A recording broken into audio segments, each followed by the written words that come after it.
Hey guys, welcome back to a long-awaited video of the Ute. It's been a while in between episodes and just been tinkering away, doing little bits and pieces in between. So this video I'll just run you through a couple of those updates and show you what we've been doing.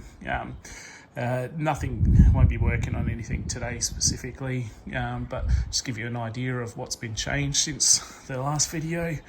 So we'll start with the back.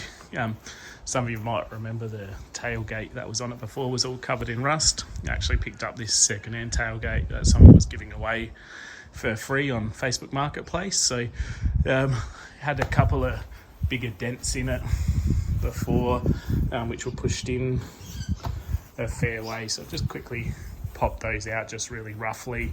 And as you can see, it's still not in great condition, but I reckon it's the original tailgate, so the metal's a bit better than the reproduction ones. So I'll look to pull out a few more of the dents, pull them, push them out, and then get that neatened up at some stage. It's up on stands at the moment because we've got a bit stuck into some more work there. I'll go around this side because I'll probably show you a little bit better, hopefully. But got some new brake rotors on there. I think they're VMAX ones from memory, an Australian made company, so never used them before, but the quality seems alright.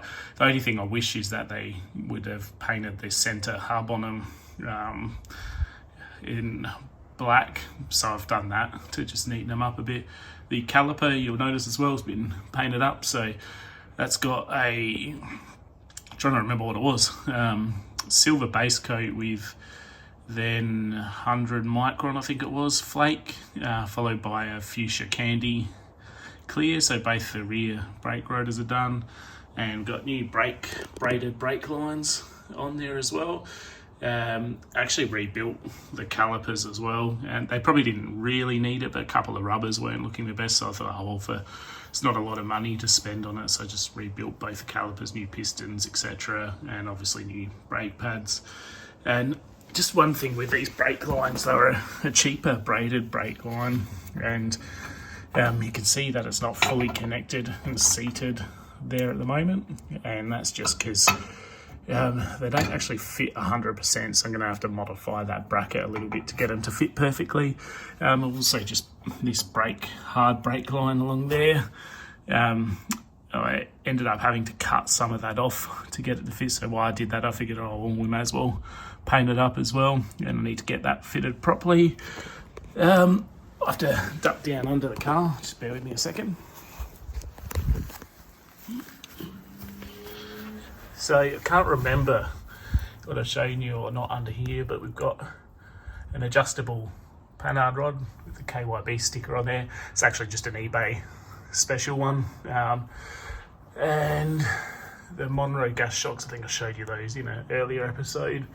Fitted up what started all this work was simply wanting to change the oil in the diff. And as I changed the oil, then I figured it escalated from there, and I figured, well, may as well paint the cover, change the filler plug on it because that was rubber and hard as a rock, cleaned up the performance tag on it, and did a bit more spraying underneath. You can see up above the diff there's a new braided brake line in there as well. There's no springs sitting in it at the moment, and I've just got that wheel propped up just to get the idea of the height and the clearance that I would or wouldn't have at that height. Just jump back up. The other thing I forgot was I've got the upper control arms on the rear are changed to adjustable ones as well, and I've just finished spraying the underside of the Ute in similar to a Raptor liner, but a different brand, up to the front wheel. Can't be bothered crawling under there to show you that, but that's neatened that up a fair bit. And inside, all of the bitumen underlay, or the majority of it, we've knocked out now as well. Ready to put in some better liner, and to do that I use just dry ice which helps it to crack up.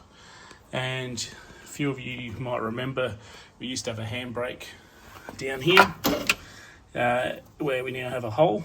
So I'm going to weld up some of that where I ripped the last bit of the handbrake out. The handbrake's now been moved to the centre. Also got a quick shifter installed there as well. And I bought some VX SS seats, again from Marketplace. I think they were $400. I might have overpaid a little bit, but it's hard to find them with the bolsters still in good condition. And ideally I'll get those resprayed at some point as well.